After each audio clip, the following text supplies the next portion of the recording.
we're going to cover how to calculate cooling loads. And then once you have your cooling load, you can figure out how much CFM is required. This is based on sensible heat. These are your sensible heat equations. So basically BTUs per hour we're going to figure out first.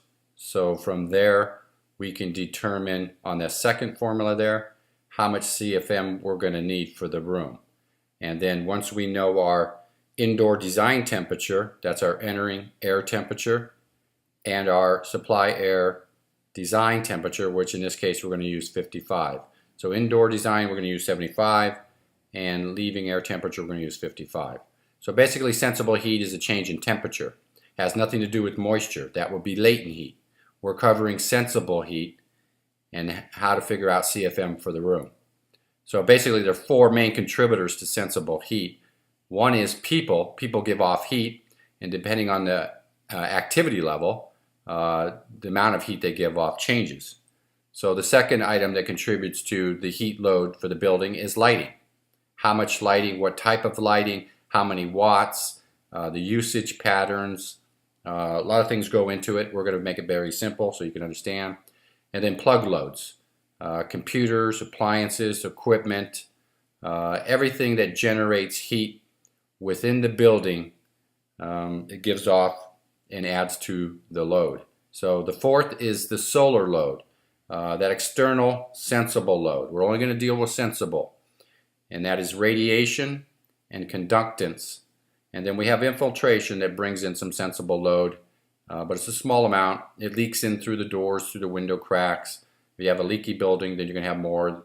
But the newer buildings, they're a little bit more tighter now. So we're not going to cover infiltration. Just know that it's a very small amount. So basically the four major loads that add to your cooling load are the people, the lights, the plug loads, which is your equipment, appliances, and then your solar. These are sensible loads. This is how you figure the CFM on the sensible loads. So sensible heat from people, basically ASHRAE puts out an occupancy heat gain equivalency, and it's based on the type of activity. So you can see the first one here, seated, very light work, is only generating 230 BTUs. As the level of activity moves up, it's a little bit light work, not very light work, you burn a little bit more BTUs. You give off more heat. If you're doing heavy work and lifting, more strenuous work, then you're burning more BTUs. You're giving off more heat. So sensible heat from the lights. So basically 1 watt is equal to 3.41 BTUs. So we're not going to figure out usage factors, ballast allowances, and we're going to assume the CLF is 1 for now. So basically we just want to know how many watts of lights are burning, and then convert that into BTUs so that we can size our system and figure out the CFM. Same with plug load. We're just going to use a straight out wattage usage factor and multiply it by 3.41 BTUs to come up with the total BTUs. So then the solar or heat gain through glass occurs two ways. One is conductance. That is just basically based on the temperature difference between the indoor and outdoor temperature. And then the U value, which is the inverse of the resistance of the glass. So if you have real thin glass, real cheap thin glass, there's going to be a lot of heat gain through that glass. Nowadays they have high performance glass, they have double pane, triple pane, E-coatings, special glass to reduce the heat coming through the glass but allow you the visibility to see out of the glass. So there's conductance, and the other form of heat gain will be radiation. Basically that's the sun directly shining through the glass, and then there's the glass has its ability to retain heat and then give it off inside and outside. We won't get into all that. So here's your glass conductance load. So basically the difference between outside and inside, we will go over the equation for that, which is how to figure that. So basically, here's the equation for that.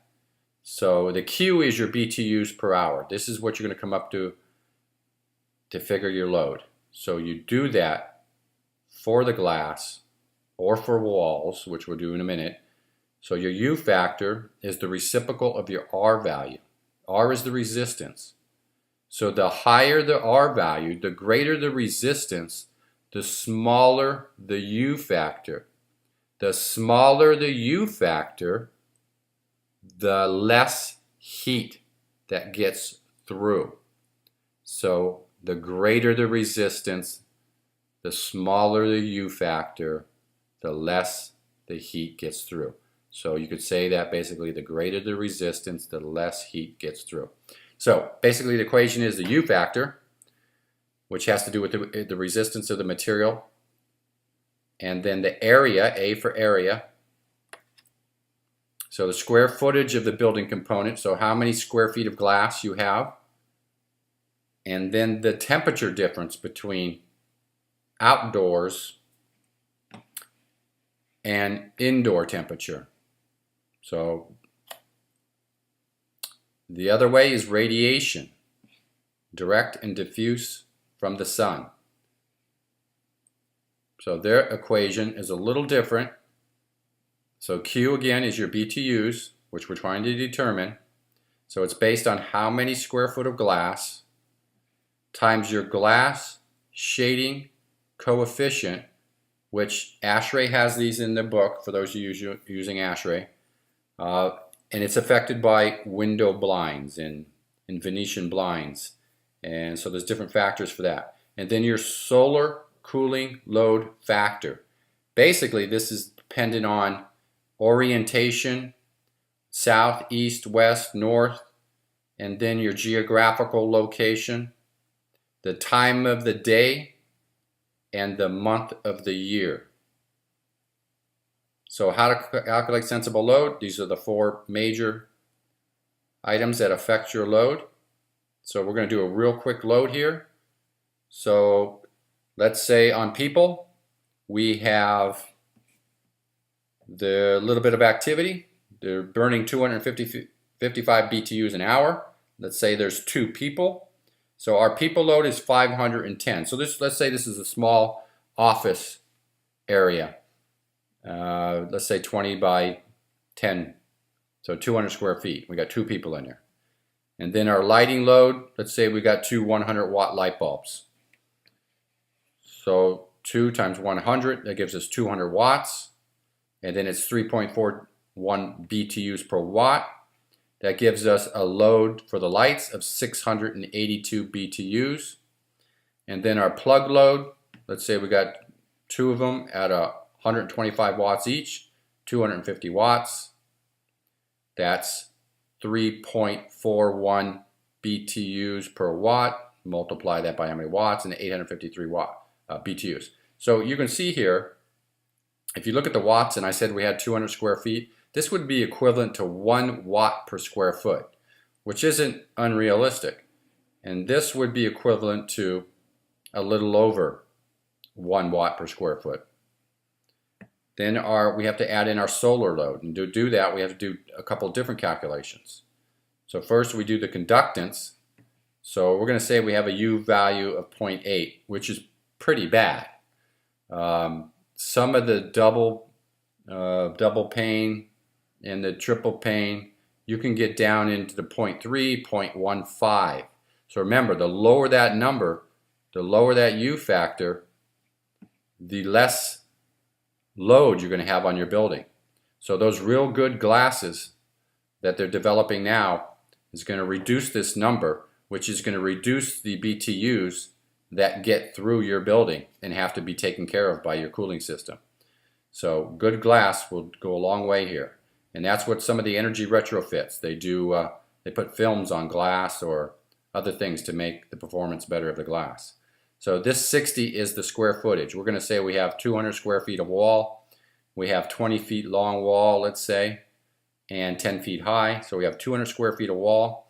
And we're going to say 30% of that wall is glass. So 30 times 200 gives us 60 square feet. and then we're going to say our delta T between inside and outside temperature is 25. So that would make, since we said our inside is 75, that would make basically our outside design temperature at 100. So now we have to figure the radiation load from the sun, which is a different calculation. So basically, to figure out the BTUs, which we got here, 60, the area is the same for conductance calculation and irradiance calculation because the window area didn't change. So we got 60 square feet times our shading coefficient, point A, and then our solar cooling load factor, which we talked about is based on your orientation, north, south, west, east, the month, like where I'm at, July is pretty bad, July, August, and the time of day, 12 noon, 1 o'clock, 2 o'clock, and your geographical location, where you're located. In the United States, back east, on the west coast, in the south in Texas, or are you in Africa, South America, Canada? So your location makes a big difference. So calculating conductance through walls. It's basically the same as the conductance through the window, but we're not going to get into what the TD is temperature difference, and CL just takes into consideration the thermal capacity of the building to hold heat and then release it later on. But working with this delta T, it's just give you a good idea of how the equation works and how to figure your CFM.